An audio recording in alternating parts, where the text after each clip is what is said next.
por caráter introdutório, né, local de nascimento e relação com a cidade. Eu nasci no Cangaíba, precisamente, vim para cá com 3 anos de idade. Então não conheço vida fora da cidade de Guarulhos.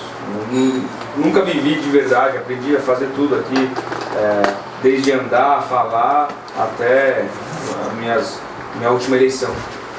E o Antônio? Eu sou nascido em Guarulhos, no Carlos Chagas. Os pais são nascidos aqui, meus filhos também. Nasceram em São Paulo, mas já vieram morar aqui. E como cada um de vocês teve a iniciação política, né? Quais foram os primeiros passos na política de cada um? Eu nasci no comércio, na rua Dom Pedro II, na Casa da Borracha. Foi um comércio tradicional do século XX, do final do século XX. Daí, em uma das reuniões da associação comercial, eu acabei acompanhando meu pai nessa reunião, quando o Luiz Roberto Mesquita estava assumindo a associação comercial. E lá, por conta de um convite dele, eu acabei entrando como diretor cultural, por conta da juventude e tudo. Ele queria dar uma cara um pouco mais jovem na associação comercial. E lá eu iniciei minha vida política, ainda não partidária, né? Desde muito novo, sempre gostei de fazer o bem. E quando fui crescendo, eu percebi que sendo político você conseguiria fazer o bem, né, em larga escala. Eu defendo que todas as pessoas têm que fazer o bem, seja para um vizinho, seja ajudando alguém impossibilitado a atravessar a rua, enfim. O bem faz muito bem para você que pratica o bem. Mas quando eu percebi que a política poderia fazer o bem em larga escala, eu comecei a estudar muito política, então desde muito novo. E participei de movimentos de idear dentro de eleições dentro da faculdade. E logo com 23 anos de idade, disputei minha primeira eleição, ao qual fui eleito e acredito que vim desempenhando um bom papel, senão não teria sido eleito hoje prefeito da cidade de Guarulhos. Mas foi algo sempre que me motivou, né? Realmente eu acho que é um chamado que eu tenho, que é de ser político para tentar fazer o melhor que eu posso, fazer o bem. Vocês estudaram, ambos tiveram digamos assim, uma vida acadêmica na política, né? Eu sei que ambos estudaram alguma coisa, tá? Vocês podem falar brevemente sobre isso? Eu sou bacharel em Direito, tenho 4 pós-graduações no Direito, sou egresso da Escola de Governo, aquele convênio da USP, do professor Fábio Conder Comparato, tenho MBA também em Banking, por conta da cooperativa de crédito, sou mestre, estou doutorando. Você também estudou bastante, fez cursos específicos, né? Estudei bastante. Muitos cursos específicos eu fiz também, mas cursos livres. Bacharel em Direito, uma pós, perdendo para o meu vice, uma pós. Mas ele é bem mais velho, então não tem problema, eu alcanço. Brincadeira. Tenho uma pós em Direito Administrativo, né, em licitações, enfim. Tenho vários cursos também, sempre procuro me aprofundar. Recentemente estava fazendo um curso sobre governos de transição. Infelizmente o nosso tempo está muito escasso, porque a gente tem que agora pensar nos próximos 4 anos.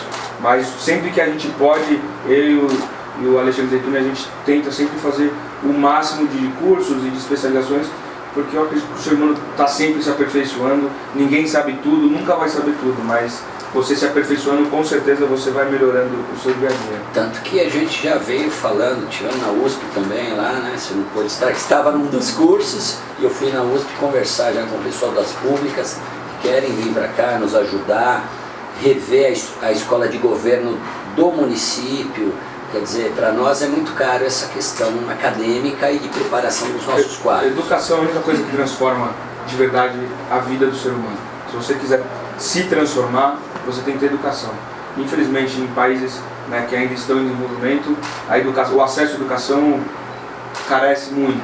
Então a gente tem que sempre fomentar o máximo que a gente puder para que as pessoas consigam ter acesso a essa educação. Tendo sido eleitos com uma margem histórica, vocês têm uma espécie de salvo-conduto com a população e ao mesmo tempo uma responsabilidade imensa. Como fica o equilíbrio entre a liberdade de atuar, já que foram tão acreditados pelos eleitores, com o peso de não poder errar, dado o risco de decepcionar tanta gente que acredita em vocês? Bom, Realmente foi histórica essa votação, nunca vista na cidade. Acredito que essa votação, e não é falsa modéstia, enfim, não é falsa humildade, é de verdade o que a gente pensa. Essa votação não é nossa, essa votação é de pessoas que acreditam na mudança, de pessoas que querem nova política e que enxergaram isso na gente. E a gente sabe que isso muda muito rápido. Então, a gente não considera isso um capital político, porque o voto, nem eu e nem o Zeytuni, a gente não considera que é nosso o voto é muito volúvel, muito rápido. Agora, esses quase 500 mil votos fazem com que a gente realmente tenha um peso muito grande nos ombros, que a gente tem que se dedicar 24 horas para não frustrar essas pessoas que acreditaram na gente, que a gente podia fazer essa mudança do bem. Então, com certeza, digo para vocês, esse peso desse grande apoio que a gente teve está nos tirando muito sono, porque a gente está tentando fazer o nosso melhor para já começar em janeiro, dar uma resposta boa nos primeiros 100 dias. É importante dizer que eu acho que eles votaram principalmente nesse processo de transformação, nesse processo de mudança de plataforma de gestão pública. A gente afirmou nas eleições todas que nesse velho modelo não roda política pública nenhuma, e que a gente propõe uma plataforma colaborativa, onde todos realmente vão começar a ocupar a política e ocupar a cidade, de verdade, com inserções, e a gente tenta fazer isso o tempo todo, quando a gente faz a selfie, que já ficou famosa, quando a gente faz as lives, a gente tenta se comunicar, porque a demanda está gigantesca, mas a gente está fazendo um esforço enorme no sentido de tentar se comunicar da melhor maneira possível. Bom, vocês sempre foram reconhecidos, né, por um traço de acessibilidade, né, sempre se mostraram muito acessíveis. Obviamente que isso mudaria nesse período que vocês estão, mas ainda assim muitas pessoas têm sentido que isso já não está da mesma forma. Em parte isso é natural, mas a gente queria saber assim, como vocês pretendem conciliar isso, porque é natural que as pessoas também tenham mais urgências de querer falar com vocês, trocar ideias, dizer, ouvir, né? Então essa marca de acessibilidade, como vocês pensam em tentar continuar com isso? Isso é uma questão que me incomoda bastante, porque a gente está fazendo um esforço que é sobre-humano para atender todo mundo. Lógico que tem questões pontuais, e nesse sentido a gente já tem que até pedir desculpas para vocês que acabamos atrasando um pouco, porque a gente está tentando fazer o melhor possível dentro do atendimento, dentro da acessibilidade, por isso que a gente tenta se comunicar, inclusive pela internet, mas também falando com grupos. Às vezes as pessoas, e a gente entende esse processo, às vezes as pessoas, eles clamam uma conversa individual, coisa que, de verdade, nesse período de transição, a gente tem que estar também em cima do projeto, construindo esse projeto, porque daqui a pouco começam os nossos 100 dias, os 100 dias de um plano de crise, que nós temos uma responsabilidade do tamanho do programa que nós temos. Aliás, às vezes uma palavra é real, às vezes, e a gente entende, vamos atender o máximo de pessoas possíveis, mas individualmente. Às vezes é uma demanda individual que a pessoa vem trazer. E a gente está dando prioridade para as demandas coletivas, onde a gente tem um alcance e, na verdade, da sociedade. Você disse bem, né? Lógico que a gente sabe que muda. E a partir do momento, no domingo, quando a gente foi eleito, na segunda-feira, as coisas já mudam. Porque essa expectativa de eleição que as pessoas tinham, ela se concretizou. E agora elas querem saber, e aí? O day after, né? E aí? Qual é a plano de ação de vocês efetivamente? E a gente tem que se inteirar na cidade. Então, a gente está fazendo muitas reuniões, né, desse governo de transição. Estamos tomando a pé de toda a situação. E não obstante a isso, tivemos agendas já com o governador, com o Ministério Público, com o Tribunal de Justiça, Tribunal de Contas, com todos os players do Tribunal Eleitoral.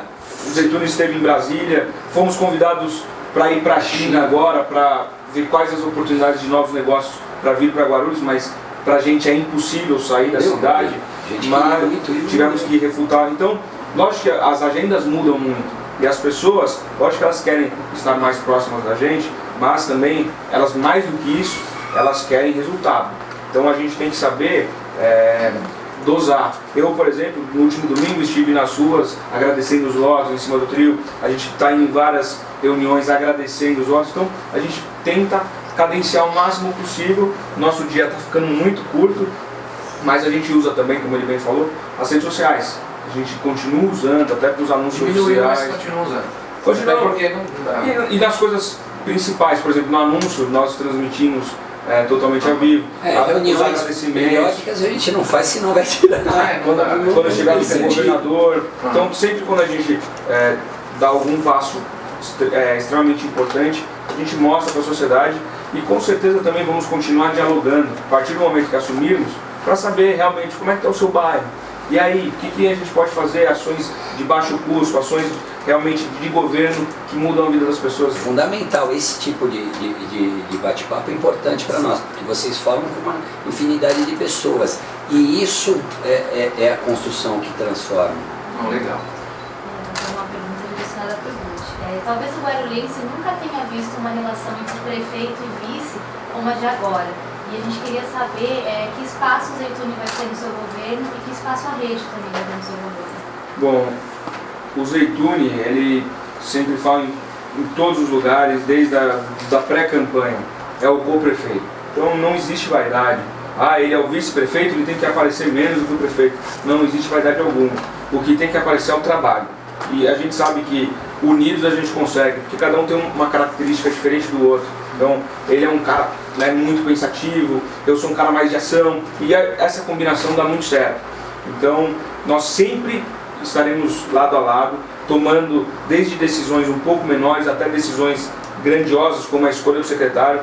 Então, em todas as ações que tivermos que impacte de verdade a vida do guarulhense, a gente vai tomar decisão junto, ele me representa, tenho certeza que eu represento ele, então é uma simbiose.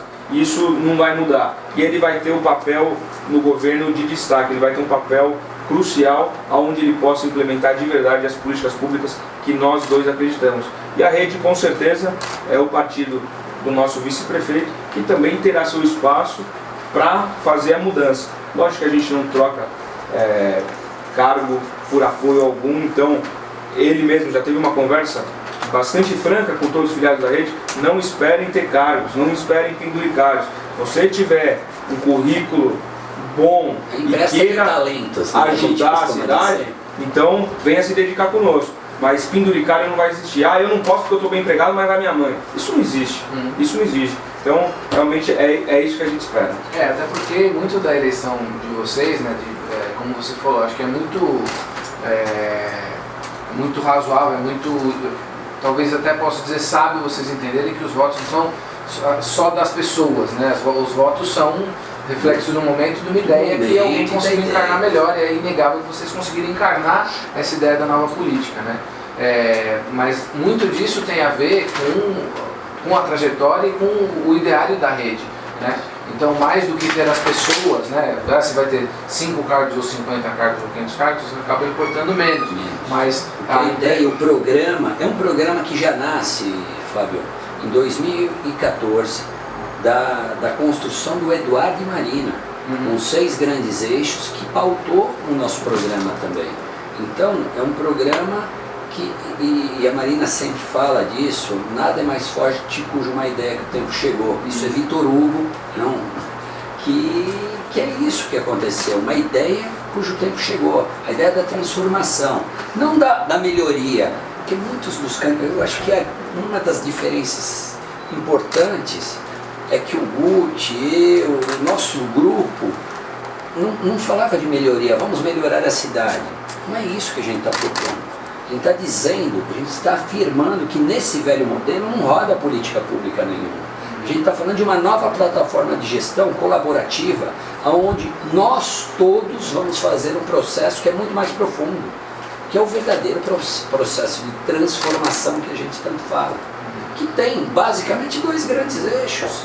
O primeiro eixo é o aprofundamento democrático através da transparência, portal digital, todos os processos digitais, onde todo mundo vai ver tudo, câmeras na cidade, um processo do Cuida Guarulhos, o nosso aplicativo Cuida Guarulhos, que a pessoa vai pegar o celular bater uma foto do buraco aqui na porta e já subir por geoprocessamento para te falar em quanto tempo esse buraco vai ser tapado. E a gente está conversando com inúmeros grupos, já que existem tecnologias, a gente está vendo a possibilidade até de ganhar velocidade também, construir isso de maneira Não adianta diferente. procurar novas soluções e receitas velhas. As novas soluções têm que vir de receitas novas, é natural. Não adianta você achar que vai ter algo extraordinário buscando no mesmo lugar. Isso não vai acontecer. E você falava já, né, essa coisa, desde a época de vereador, você já falava desse uso da tecnologia, e tem algumas coisas que são relativamente simples de serem implementadas e que podem trazer muitos resultados. Agora, ainda sobre essa questão do espaço e tal, né, e a gente vai perguntar ainda mais sobre a questão do secretariado ali na frente, mas há alguns rumores de que você, Zeytuni, poderia vir a ser o secretário da Educação. O que faz sentido, considerando que é um pilar importante de transformação, você tem uma vida acadêmica, mas isso não foi anunciado ainda. Isso é mesmo uma possibilidade? Já vem sendo discutido? Como seria isso? Eu tenho afinidade à área, eu gosto muito da área, mas eu sou o co-prefeito do Guti. Eu, de qualquer jeito, tanto o Guti quanto eu, vamos olhar para a educação como um dos centros de desenvolvimento de sociedade. A educação, o esporte, a cultura. Eu há muito tempo, você que me conhece bem sabe, eu venho defendendo blocos. Acho que não existe apenas esse bloco, existem outros grandes blocos na administração. Só que o processo de transformação também, ele não pode dar um nó na administração pública, porque a cidade tem que continuar andando. Nós devemos 1 bilhão e 500 milhões, só que dia 2 a cidade tem que estar andando, a mobilidade, tudo tem que estar andando. Então a gente tem que ter responsabilidade no processo de transformação.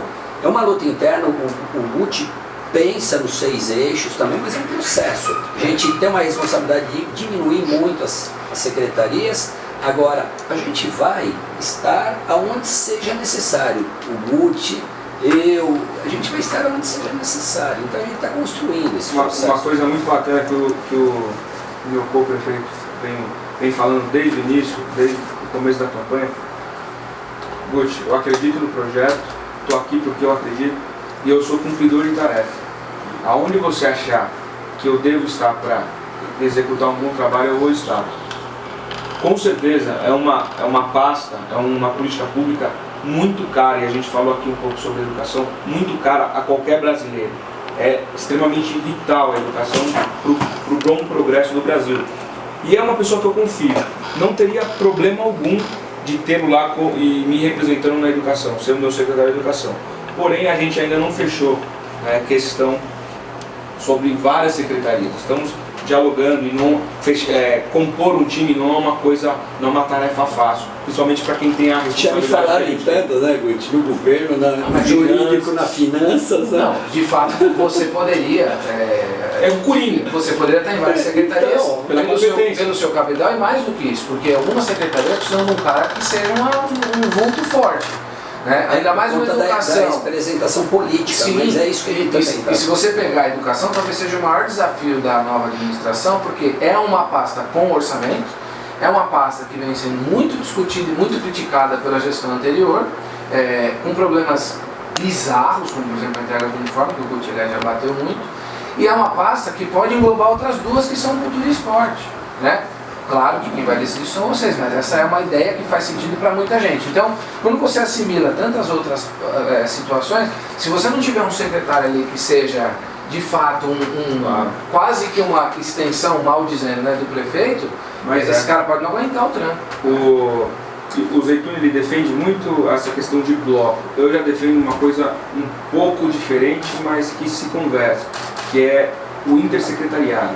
Infelizmente, em Guarulhos, a gente percebeu ao longo de muito tempo que as secretarias não se conversam de forma alguma. Até pelo loteamento.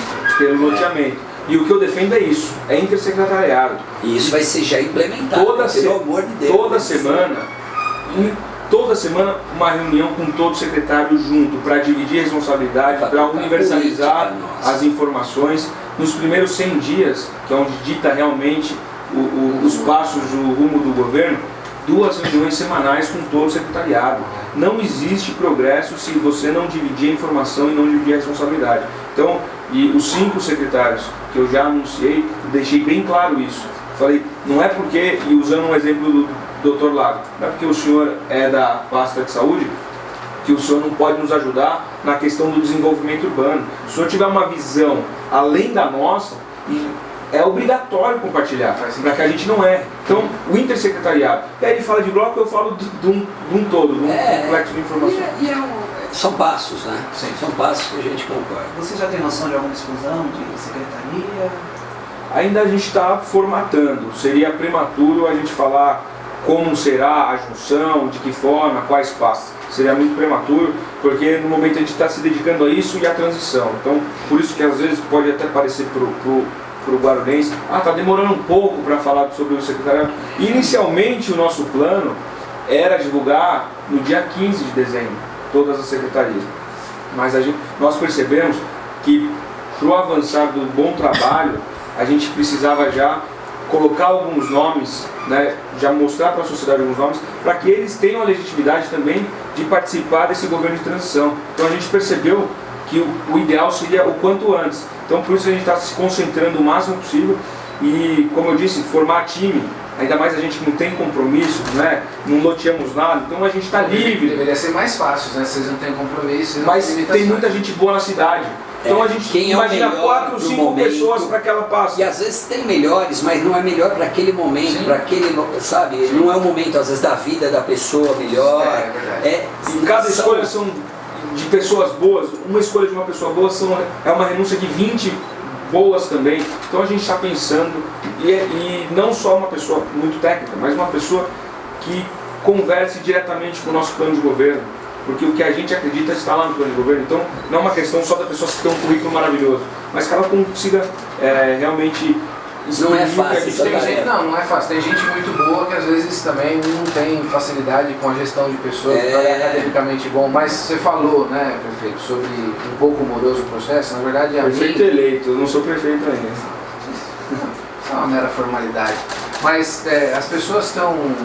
Algumas pessoas, como eu, por exemplo, não acham que o processo está sendo um pouco moroso, não. Acham que está sendo muito moroso. Porque se você considerar que nós já estamos no dia 2 de dezembro, né, é possível que fosse produtivo que essas pessoas, os secretários já estivessem participando do processo de transição, que é um processo de transição delicadíssimo, né, de um grupo que está aí há 16 anos, não há 8, né, enfim, também a gente vai perguntar disso, mas então essa é uma pergunta que a gente tem. Vocês só não anunciaram o secretariado por alguma razão estratégica ou vocês de fato ainda não decidiram a maior parte do secretariado? Existem alguns secretários já escolhidos, né?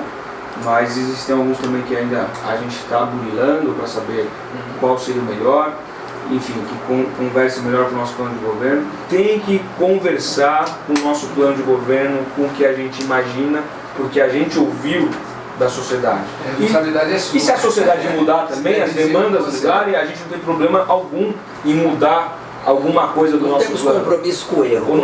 Exatamente, o nosso compromisso é ouvir sempre a população. O nosso secretário vai ter a liberdade de caçar os talentos, de caçar as pessoas que ele acredita que podem fazer essa tão mudança que a gente quer, que é a mudança do bem, a tão sonhada mudança. Lógico que nós temos, né, que avaliar e dar a nossa chancela. Não, realmente, a pessoa tem que apresentar. É que nem, por exemplo, o RH da empresa procura alguém, mas dependendo do tamanho da empresa, não, mas ele vai ter que avalizar com o presidente da empresa. No mundo empresarial, até se tem mais liberdade, mas nós temos que lembrar que isso não é um mundo empresarial, tem suas diferenças. Agora, tem mais ou menos, né? Sempre passa pelo crivo de um RH, sempre. Sim, mas não vai no presidente ficar perguntando, né? Não vai toda hora. Depende do setor, né? Depende do setor também. O que é mais chave vai, né? Mas é mais ou menos, né? Tem muito cargo, né? A prefeitura tem muito cargo, mas muito nós vamos cortar. Mas por isso que a gente tem esse compromisso de redução. O critério, no mínimo, 30%. Sim, mas para você chegar em 30%, isso é meta, né? Com que critério? Por exemplo, ali junto, vocês pensam que vai continuar? Você já tem isso definido ou não? Nós temos um grande problema em Guarulhos, que na verdade é uma falha. Não existe chefe de gabinete do secretário. Tá. E, por exemplo, no estado, na prefeitura de São Paulo, existe o chefe de gabinete. Então nós imaginamos um secretário, hoje chamado secretário adjunto, como um chefe de gabinete. Mas dá pra ganhar menos, né? O cara que organiza tudo, o cara que faz a diferença. Lógico que nós precisamos pensar numa nova lei, porque não tem como a gente só querer. Já de há muito se fala de uma possibilidade de ter um centro administrativo, que hoje gasta-se muito com os aluguéis e é tudo muito picotado, né? A administração não se conversa. Tudo bem, você tem modelos tecnológicos, mas nada como um secretário poder sair, dar alguns passos e chegar num outro lugar, falar com outro secretário, com o prefeito e tudo mais. Vocês acreditam que isso é possível? Se sim, vocês pretendem implementar isso no seu governo, seria uma marca histórica, né? Nós, dentro do nosso plano de governo, na nossa campanha, a gente sempre falou do centro administrativo. A gente tem como meta construir esse centro administrativo, mas temos alguns empecilhos que precisamos ter soluções inteligentes para conseguir implementar. O que seria isso? Temos o empecilho das finanças do município, né, dos cofres, que não faz sentido numa prefeitura falida você tirar dinheiro dos cofres públicos, tirar dinheiro, por exemplo, de algumas políticas públicas essenciais para construir um centro administrativo. Não tem o menor cabimento. Mas existem alguns dispositivos, e até alguns dispositivos novos que já são conhecidos no mundo privado, mas no mundo público ainda está engatinhando, que é o Built-in Suite, né, que eu sempre venho falando, que é o quê?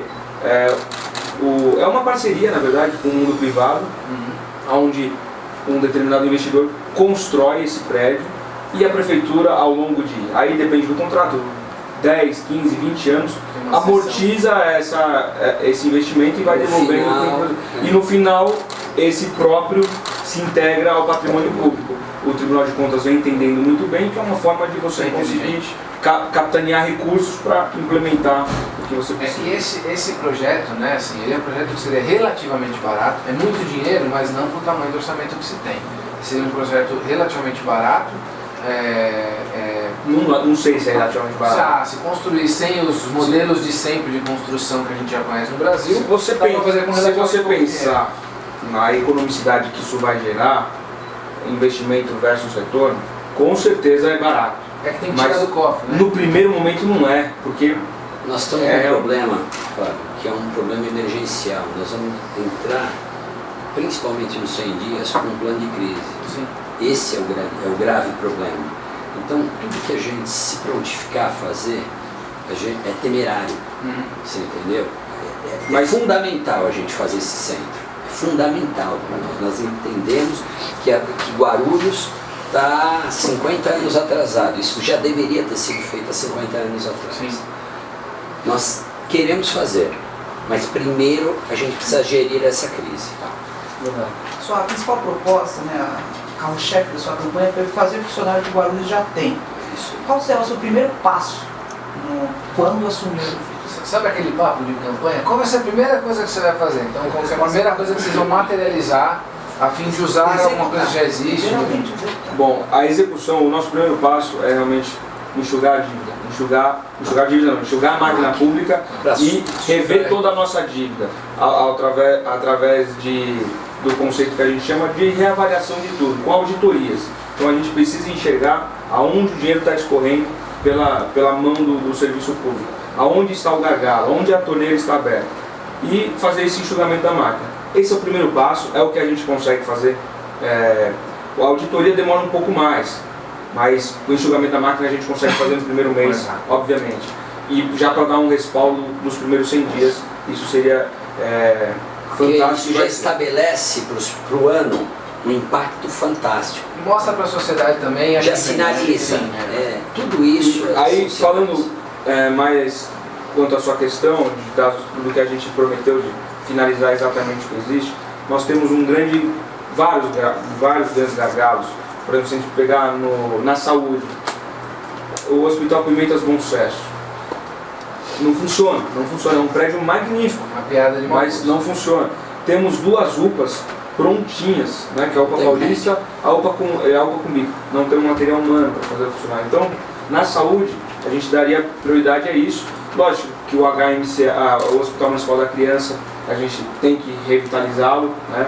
O HMU também temos que fazer as reformas necessárias para atender melhor. Já estamos buscando algumas alternativas dentro das OAS Então a gente está buscando alternativas, teremos reuniões com o Albert Einstein, porque eles têm um segmento nesse sentido. Então a gente está buscando alternativas para que a gente faça funcionar o que a gente já tem. Mas alternativas do tamanho de Guarulhos, não é puxadinho que a gente está propondo. A gente está falando de fazer E a coisa barateando certa. também. Barateando Melhorando e barateando. e fazendo funcionar de verdade. Temos não... o trevo, aí falando um pouquinho de mobilidade. É uma pergunta que a gente ia fazer. Trevo. Quando vocês acham que vocês conseguem entregar esse abacaxi? O trevo do bom sucesso. Nossa equipe de transição ainda está analisando. A gente não acredita que ele chegará. A gente, enquanto guarulhense, torce, mas a gente não acredita que ele estará praticamente pronto em dezembro. Fala em O prefeito fala de 70%. 60%. Não está. gente, A olho nu gostaria. não. A olho Gente, nu, gostaria. não sou engenheiro, mas a olho nu, Nós A gostaríamos, gente acha que E mas você acredita, claro, também talvez seja prematuro fazer essa pergunta, e a gente não quer que pareça uma pergunta leviana, porque não dá para fazer. Você encontra um problema estrutural que para a obra, não dá, mas em condições normais de temperatura e pressão. Vocês acreditam que o trevo de Bom Sucesso fica cumprido então, até quando? todos esses, Trevo de Bom Sucesso, Ponte da Vilani, Piscinão da Vila Galvão, todos esses Essas indecências. são indecências mesmo, que 10, 12, 15 anos que estão aí sendo empurrados. Nós pretendemos fazer um checklist disso e realmente apresentar um cronograma de obra, de fluxo de caixa e apresentar para a sociedade, é isso. mas vontade pessoal seria no primeiro ano. Você acredita que o trevo, pelo menos o trevo, você acredita que no primeiro ano? A gente vai fazer todos os esforços. Vontade pessoal e vou me empenhar muito no primeiro ano. Fábio, Porque todas essas obras são nós importantes, temos mas um o trevo compromisso. trava muita coisa. Nós não, temos gente, um compromisso. O trevo é algo Não que eu vou me vai. dedicar muito. Eu passei por lá já, depois de a eleito. gente passa sempre. Passei para dar uma olhada. Sim, passei já. a pé, não de carro. Ah. E realmente a gente percebe que tem muita coisa para se fazer ainda. Olha, é importante deixar claro que o prefeito, como compromisso de campanha, nós não iremos começar nada sem terminar essas grandes obras estruturais. Não vai começar outra grande obra, lógico, que o tapa-buraco, que a A não manutenção... ser que aconteça alguma grande emergência. só se for uma emergência. Mas dentro da previsibilidade, Nós não queremos funciona. terminar essas indecências, como você bem falou, apresentando o organograma, vamos tentar, é vontade do prefeito, empenho do governo, empenho de sociedade, porque a sociedade quer isso, que a gente termine, se Deus quiser, em 2017. Vamos fazer tudo para, se tiver orçamento e condições necessárias, nós vamos realizar, se Deus quiser. Por falar em indecência, né, a gente 2 vezes foi alvo aí de reportagem sobre funcionário fantasma, uma do Estado, que envolve os hospitais, e outra da Câmara, até você foi ouvido pelo SBT, né, e você até deu uma resposta de que esses caras seriam extremamente cruciais, né, o que acabou se comprovando que no caso daqueles que foram enfocados pela reportagem, que não devem ser todos, mas no caso daqueles com certeza não foi, né. É possível coibir os funcionários fantasmas, erradicar por completo? Ou tem algum... Identificar quem são esses caras. É possível? Como que eles pretendem enfrentar essa questão? Bom, Fábio, primeiro apenas para deixar claro e salientar, eu não falei, as pessoas são essenciais, eu disse, aqueles cargos são essenciais sim. Eu, por exemplo, eu tenho contato com alguns daqueles cargos, que são as pessoas que trabalham diretamente no plenário, na diretoria de plenário, que são pessoas vitais para os bons andamentos dos trabalhos. Que não sei nem se eu cito os nomes para não constranger também, apesar de eu estar falando bem, mas enfim, são pessoas que fazem a Câmara funcionar, os projetos, a pauta, de que forma que entra, são técnicos. E se a Câmara perdesse essas pessoas, com certeza sairia no prejuízo. E ainda está em recurso, em fase de recurso. Por isso que esses cargos ainda não caíram, porque está em recurso e a Justiça pode rever o seu entendimento. Porém, a gente percebeu na matéria que existem pessoas que estão usurpando o dinheiro público. Que bom seria que fosse só na Câmara, né? Com certeza. E isso é uma prerrogativa da mesa diretora e da presidência. Agora, eu, enquanto prefeito, posso responder pela prefeitura. Garanto para vocês, que não existirá cargo fantasma na prefeitura. Se houver indício, Denuncie. será afastado. Indício, Denuncie. afastado. Comprovação, exoneração na hora. Dentro dos trâmites, que a pessoa tem que se defender, é óbvio, mas Se for os trâmites legais, mas exonerado, demitido.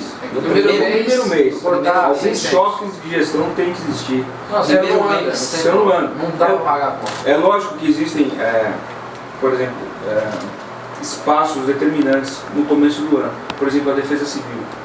A gente precisa enxergar toda a defesa civil e a gente sabe que existem muitas pessoas que fazem um trabalho, até são comissionados, que fazem um bom trabalho e em janeiro existe Vai chover, as vai ter grandes chuvas, problemas. vamos ter problemas. Sim. Então a gente não pode ser os hospitais. irresponsável Sim, de sim. sair cortando. Então, quando ele fala de primeiro a gente tem que entrar para Claro. ver, mas isso eu acredito que no primeiro mês a gente consegue identificar, substituir as peças e aos poucos ir reparando. Mas esses 30% é meta nossa de início. É meta inicial.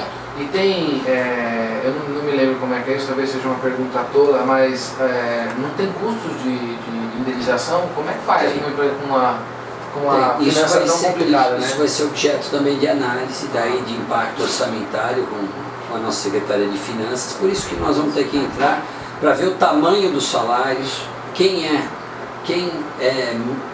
primeiro, o critério, a gente fala sempre isso, fantasma é exoneração imediata. É fácil Não, de e, se usar? e se a gente comprovar que é fantasma, aí não é nem indenização. Não, Daí daí o nós Ministério Público devolvendo. E aí ele buscar, tem que indenizar. ele que vai ter que indenizar. Só que não é tão fácil Claro. de diagnosticar isso. Ainda mais um novo governo. Sim. A opinião pública costuma criticar as despesas dos governos com publicidade. Quais critérios adotarão para a comunicação oficial e o investimento em mídia? Também falando na redução. Nós temos a meta de reduzir bastante todo o gasto com comunicação. Com certeza a gente vai fazer essa redução. Mesmo porque agora a gente também tem alguns métodos bem mais baratos para se comunicar. Então é possível. E quando a gente fala em comunicação, às vezes as pessoas podem entender que é propaganda do governo.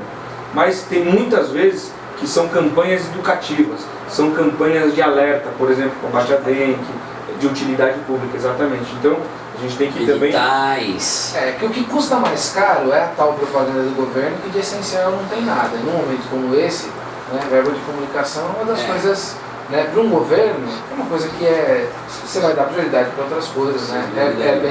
Nos parece, apesar de nós sermos do ramo, nos parece bem razoável, a bem da cidade, que seja uma das pastas que tenha cortes importantes. Até porque, como você falou, para comunicar o que está acontecendo, hoje você tem uma série de possibilidades que, claro que os veículos tradicionais, né, revista, jornal, são importantes, são de larga escala e tal, mas eles custam muito mais caro que outras possibilidades. Não dá para... As secretarias meio, né, para quem está nos ouvindo, as secretarias meio são aquelas secretarias mais técnicas e administrativas que não fazem a função, de fato, de política pública exatamente, como, por exemplo, a saúde e a educação. Então, essas secretarias meio como o jurídico, a finanças, comunicação, a gente vai enxugar bastante, porque para poder aumentar o investimento nos outros lugares. Entre tantas heranças que o PT vai deixar, uma é recente, que é o parcelamento dos bônus dos professores. No caso, já não foi pago agora, né, no noticiário, em vários jornais, não foi paga a primeira parcela. Vai ficar bomba, acreditamos, né, para o próximo prefeito. Se você Com certeza vai não ficar. tem outro jeito. Não só essa. Você Só um milagre. pretende honrar Sem esse dúvida, acordo? sem dúvida nenhuma. Agora, nós vamos ter que abrir o orçamento. Eu acho que isso é muito claro. E a gente trabalha assim.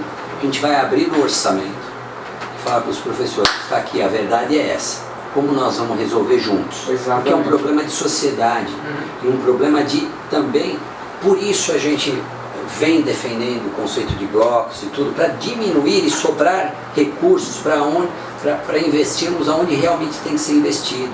Nós vamos ter que abrir o orçamento e cortar por vezes na própria pele. É o que a gente sempre veio falando com as categorias, né, dos serviços públicos aqui no município.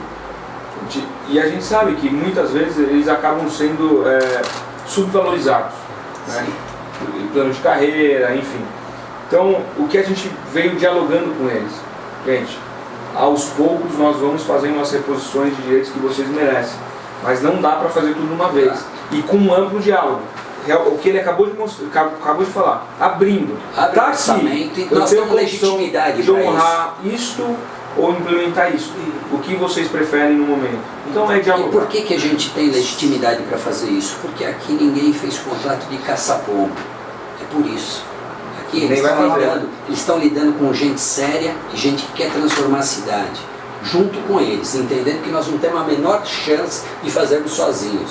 Vai abrir o orçamento e falar, vamos olhar aqui, como é que a gente faz para melhorar, continuar melhorando a qualidade de ensino, como é que faz para melhorar a qualidade de vida das pessoas e ao mesmo tempo te pagar. Nós temos buracos aí. Sim. Como é que nós vamos cortar esses buracos? Eles são uma É na parte comunicação, importante de um todo, é de um todo. Vamos olhar, Então, os vamos olhar juntos.